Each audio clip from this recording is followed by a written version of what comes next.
Hi, Alan's All Access. I just wanted to take a minute to thank everyone that has gone on to comment on a post that I did last night around sharing an experience that I'm having right now of saying, I have this big dream, I have this big calling, and yet am I ready to receive that calling? Am I ready to be a good guardian and a good steward of the opportunities and the resources that will come from the things I say that I want? So wanting to have a YouTube channel that is got lots of followers, is really active and engaged. Am I set up to serve the people who choose to follow me? Am I set up to be a good guide and a leader in that space because I've set myself up to be that? My community, I'm saying I want people to come into my community, but is my community set up to serve the people that are already there, let alone bringing more people in?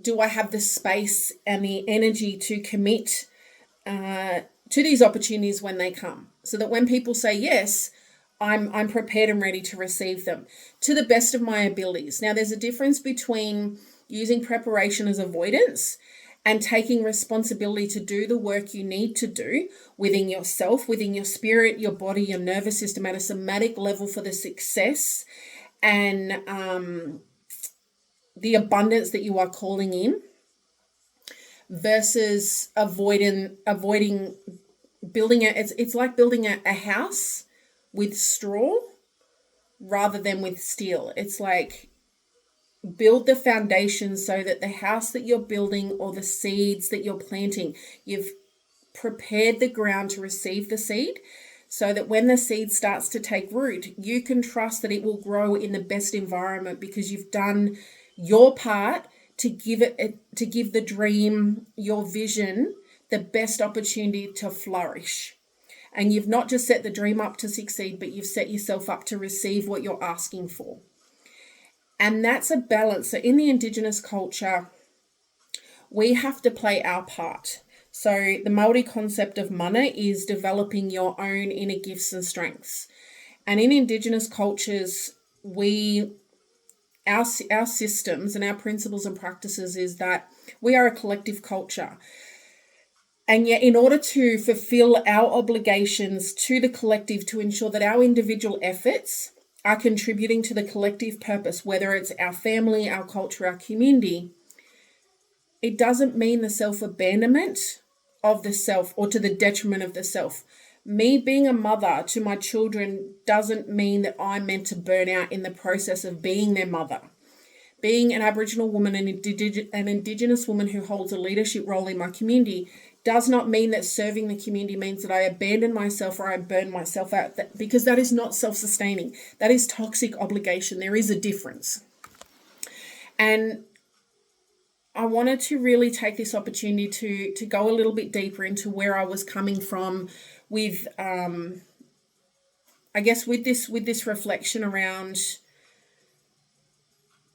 are you doing what's within your capacity to prepare yourself to be the leader, but also to receive the abundance that you're asking for, so that you don't shut down due to unconscious beliefs that you're not worthy, that you're not allowed? Are you doing that inner work to build the anti-fragility, the resilience, the foundations of strength that you need to be the person? Are you committed to your health journey so that when you get success, you can enjoy that success? Because our health is the foundations of our wealth.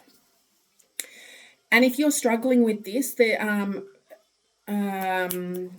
Patrice Washington, she's got a community called Redefining Wealth, and she's got an app. It's a very active community where she supports entrepreneurs and women of color to create in their life. She calls it the 6 pillars of wealth. To set yourself up to be a good steward, to not just only achieve the dreams that you're saying, but to use that to amplify and alchemize it to the next level. And for me, what I'm really looking at is looking around. My home isn't set up to what it could be. I'm not set up within myself. I'm not creating the routines, the habits, and the mindsets that I need, that when the success comes, I can receive it with open arms because my affairs are in order. And like I said, there's a balance between using that as an excuse and procrastination versus handling my responsibility. So finances is another good one. Do I have an accounting software set up?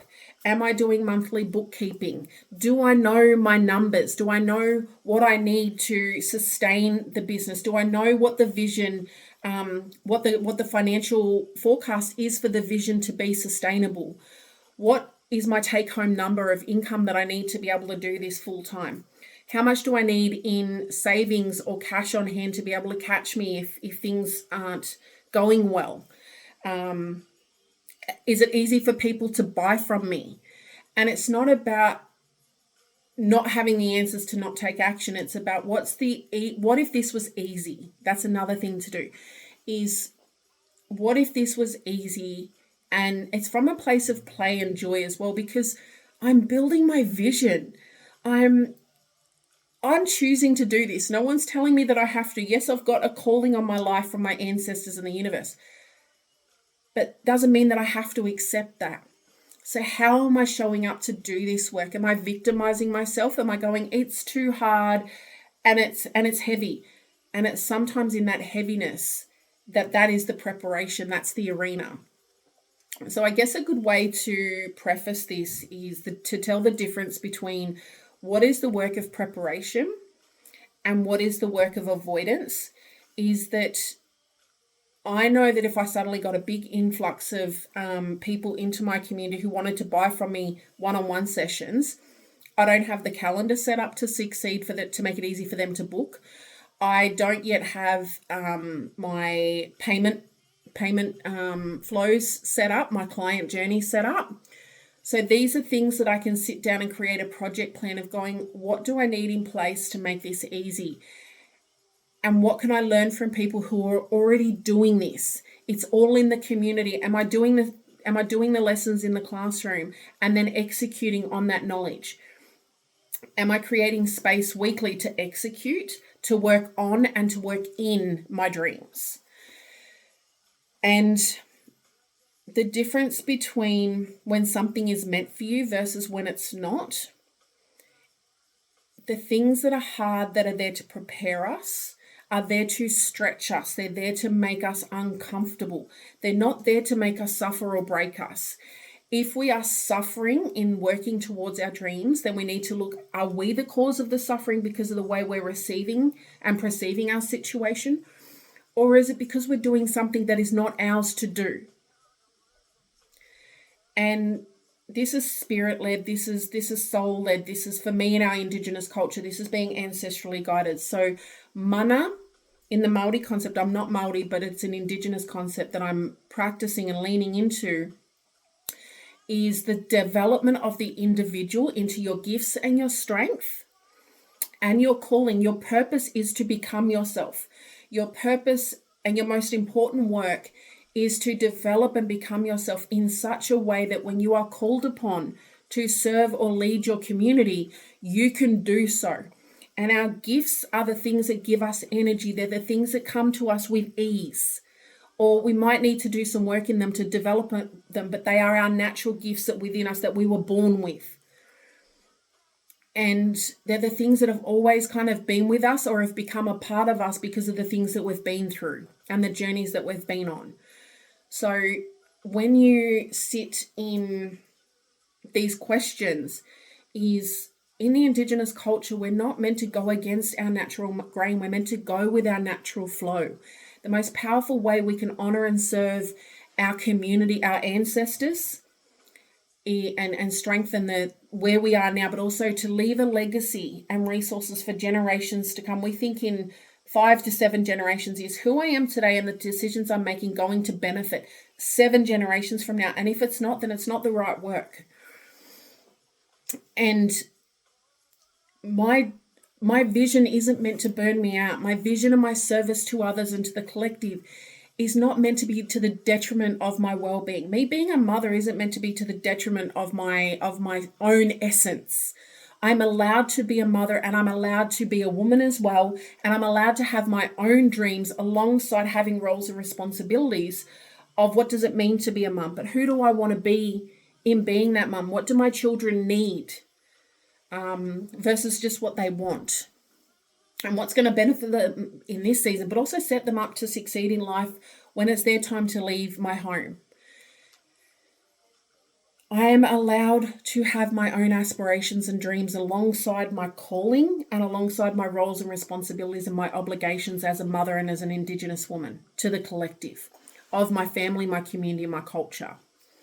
And it took me a very long time to get to a point where I'm starting to own this truth, even if my children and my family do not understand this, is that just because I'm a mum and an Indigenous woman doesn't mean that I'm not allowed to have my own aspirations.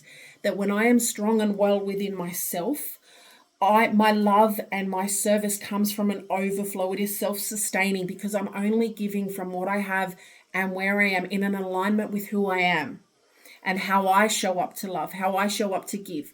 I don't necessarily control how that is received. Like if you have an angry teenager and they ask you for something, but you say no because you know that it doesn't serve where you are and it doesn't align with your with what's in their best interests, like going to a party or them having mental health challenges, but they're not willing to do the work to get better.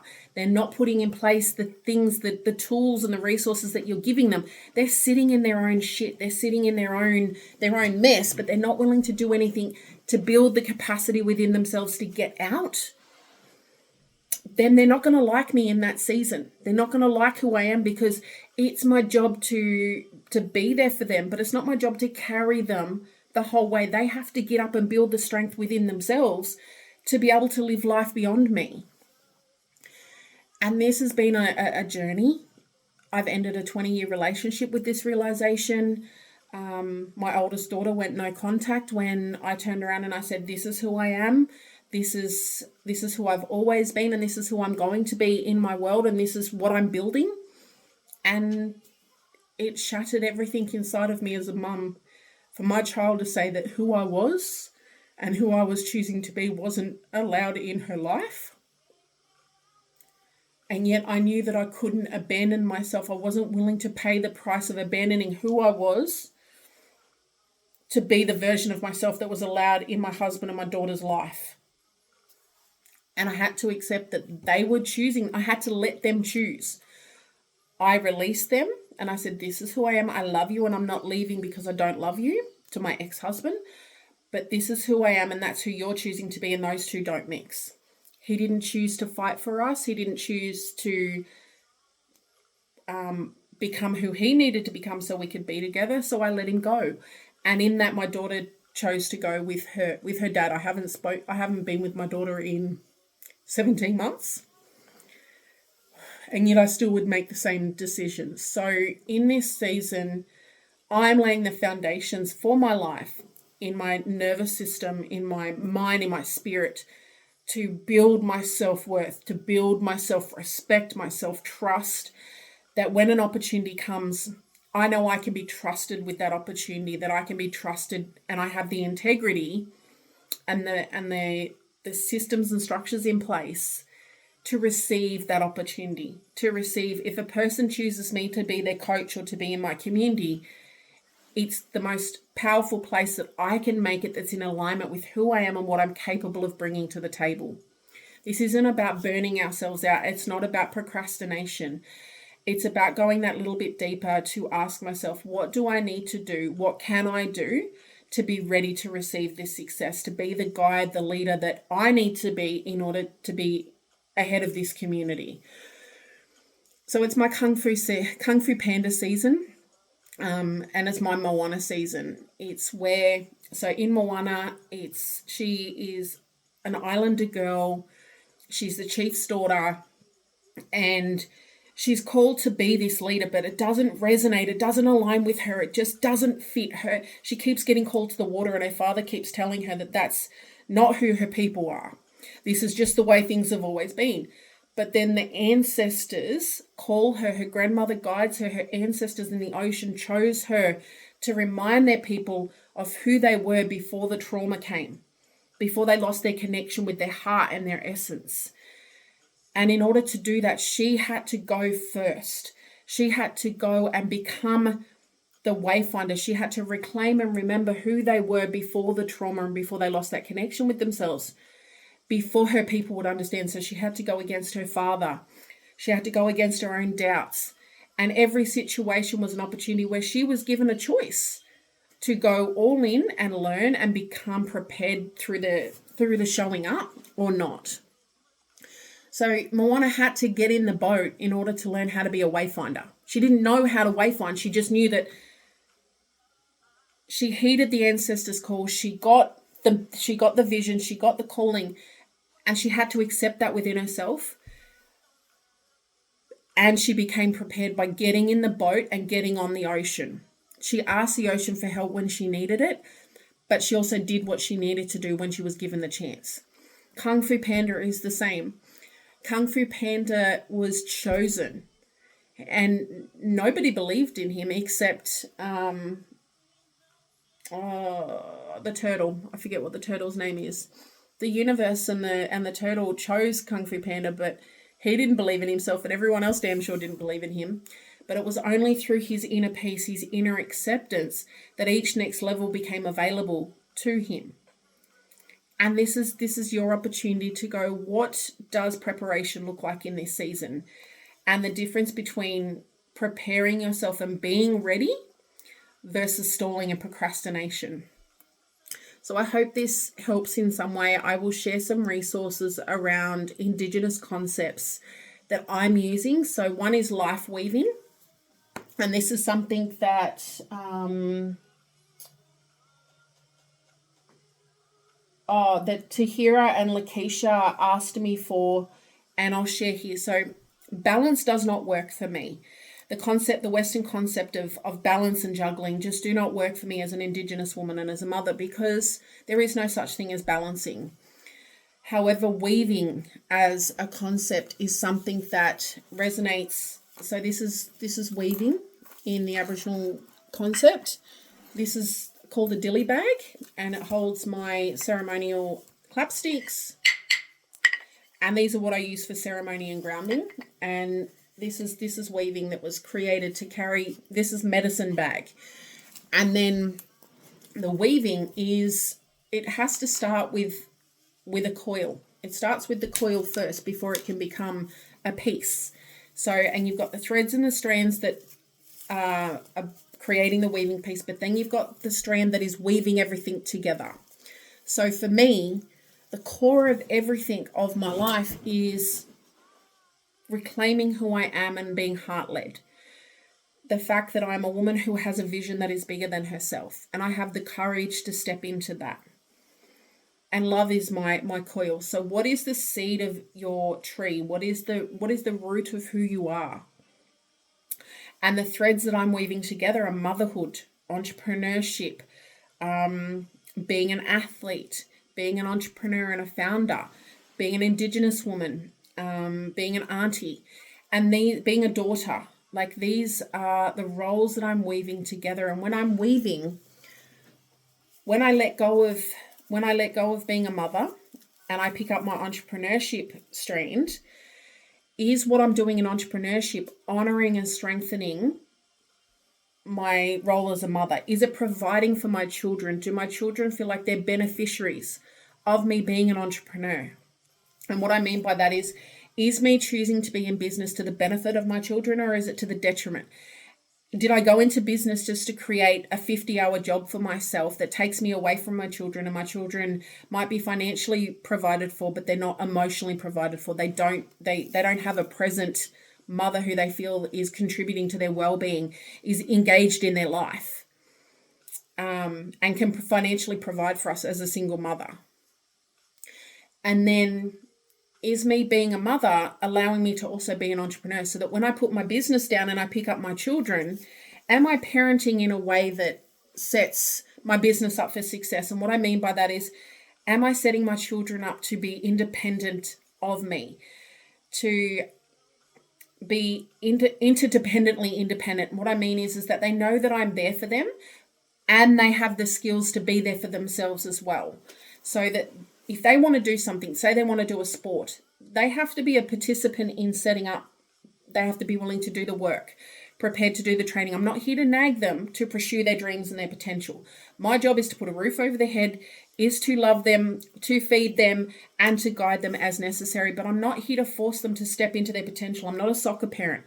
You have power and potential, but I'm not going to, I'll open the door, but I'm not going to drag you through it kicking and screaming, because at the end of the day, I am the example of what is possible, but you have to want that for yourself. And I've learnt that the hard way with my daughter and my husband, is that you can't make someone want their power and their potential.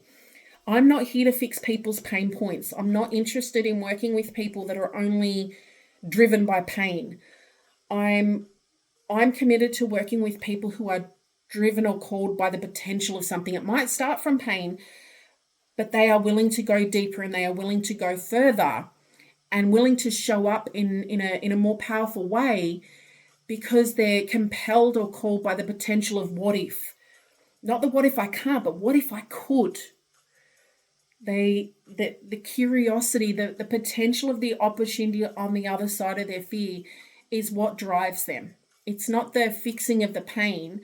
It's not waiting until they are so unwell that they start on a health journey. It might, that, like I said, that might be the catalyst for them starting. But once they see the results and they start to gain some momentum, they are more driven by the power and the potential of being the healthiest version of themselves, the power and potential of having financial freedom through entrepreneurship. And how you do this dream needs to honor who you are as an individual.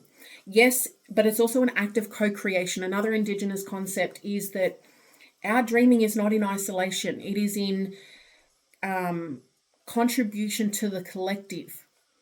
So when we develop in our power and our gifts, and we find the thing that gives us energy, we move away from the things that deplete us and that aren't ours to do. The things that we're bad at, find other people to help you with it, because you're bad at it for a reason. It's like me. I'm not a mechanic on my car. I need to go and earn the money to pay a mechanic to do my car. So because my car is the vehicle that allows me to take care of my family as a single parent, I want that car safe and solid. And I also run my youth program out of my vehicle. My vehicle is the only form of transport for my youth program. So I need to ensure that the vehicle I have is safe enough and works well enough and runs well enough. This is the preparation side of things, making sure the car gets serviced, making sure the car is the best that I can afford to make it be. And if I can't afford to run the car, how do I generate the resources to run the car? Because the car allows me to run my life and my business. And that car is the vehicle that I carry my future in, my children, my responsibilities. So that's the preparation that I'm talking about. And yes, we need to be responsive to what our audience wants, to be responsive to the way things are done, like the fundamentals, the blueprint for success, like how Arlen's doing it. These are there to show us the way. But when something doesn't resonate in your soul, I'm not talking about from ego or trauma or doubt or fear. When something doesn't resonate with you, then it's not for you. And the only pathway to this is creating capacity within yourself for your soul, your life, your spirit, and your dreaming to speak to you. If you have a calling, so I want to differentiate between calling and purpose. Purpose is who you are. It is what you will do for the rest of your life. For me, my purpose is to become the most powerful version of myself, so that when I show up to serve my family, my calling, my community, my business, I can do so because I know who I am. I know what my principles are. I know what my values are. And I can move with integrity from that place in an alignment with myself. And I know what is my business to do and what isn't. Where do I need to bring other people in to support the vision so that I don't do more harm than good to the vision? When is it time to release that dream because it's no longer mine, or it's done its purpose? When do I need to release? I can only make decisions and move from a soul, spirit, ancestrally guided place if I'm creating space to be still, Dididi. And that's the mana, doing the work of becoming myself so that when my ancestors call me, I can step up to that calling. And trusting that the preparation that I've had is enough to fulfill that calling, to move forward. And sometimes the arena and the calling is the preparation. And only you will know the truth. Only you can sit with that and go, am I ready to say yes to this? And I want to challenge those that feel imposter syndrome. There's a difference between being not ready for a room and feeling like you don't belong. If you don't feel like you belong in a room or in a dream or on a stage, ask yourself why. Look around at whose room you're in. Was that room designed for you to be in that room, or was it a colonial patriarchal room that was designed to keep you out, let alone in it, seeding, thriving, leading, and changing it?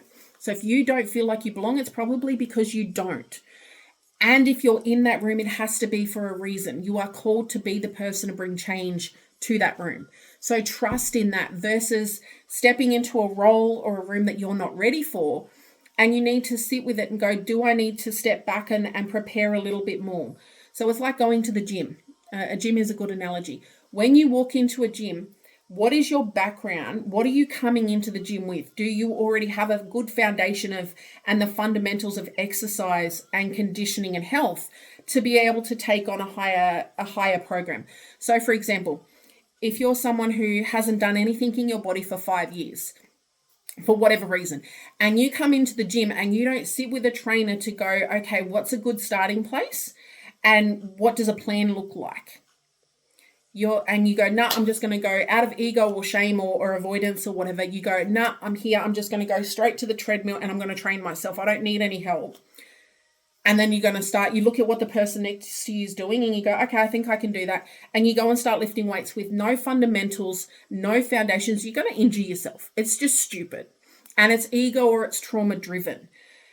But when you humble yourself to go, what preparation do I need to be able to step into being the healthiest version of myself? Could be investing in coaching, investing in a membership. How can you do that calling and that dream of becoming the healthiest version of yourself that meets the season that you're in, that meets the self that you're in a way that is sustainable and you are building your fundamentals and your foundations as you go? Versus someone who has an athletic background, they have a decade or more of training in their body, they can walk into the gym after 6 months off and still have a relatively good foundation of strength, because there's a difference between something that discomfort that stretches us and grows us and going into the gym to do a workout that is going to make us sore the next day. But in that soreness is the growth, is the knowledge that we've worked hard to create growth, versus depleting yourself so much in a workout that you injure yourself or you knock yourself out of the game for 3 or 4 days. For what purpose? How does it help you?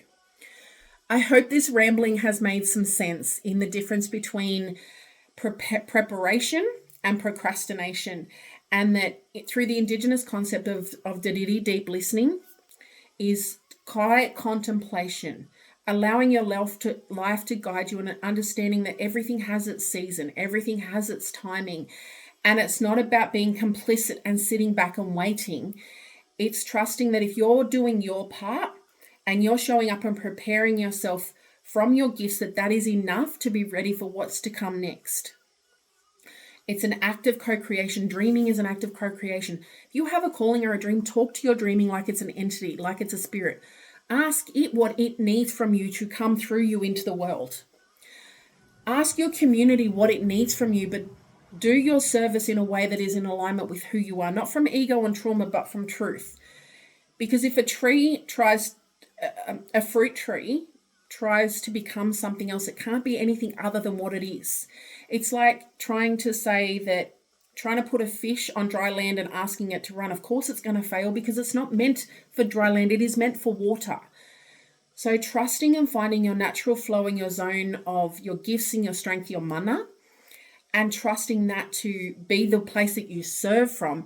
And yet how you serve is reciprocated by your audience, your dream, your vision, showing you how who you are as a person, as a human being, the skills and gifts you can be shaped to, they can guide how that service is shaped to meet the needs of your community without losing your own essence and who you are in that bigger picture. And that's it. It's knowing yourself.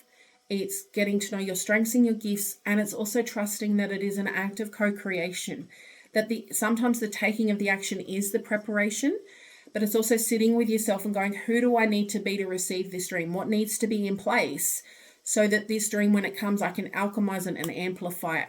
What is the 20% of things I'm doing now that can yield 80% of the results? How can I get hyper-focused? So I hope this serves you in some way. I've really enjoyed recording this, and if this resonates with you, please let me know. But that is life weaving. It's knowing that the roles that I show up for who I'm being honors each other, that they're not in conflict with each other. And sometimes in a season, like the next 6 months, my business and my own mental health and well-being are the things that have a higher priority than my children within reason, because I know that my mental health and my own inner well-being is the greatest importance now, because I haven't been well for a long time in my mental health. So in order to be the best mother that I need to be, the best mother that my children need, I need to be well within myself to fulfill that role. In order to be the woman who can own and carry a business and being an entrepreneur, I need to be well within myself. So my wellness, my mental health, and rebuilding that is the foundations, my highest priority right now. Then my business is the next priority, because that's going to be the thing that allows me to take care of my family. It doesn't mean that I'm doing those two things to the detriment of my children. It means that I've sat down and had a conversation with my children and going, hey, I'm going to be working a lot over the next 6 months.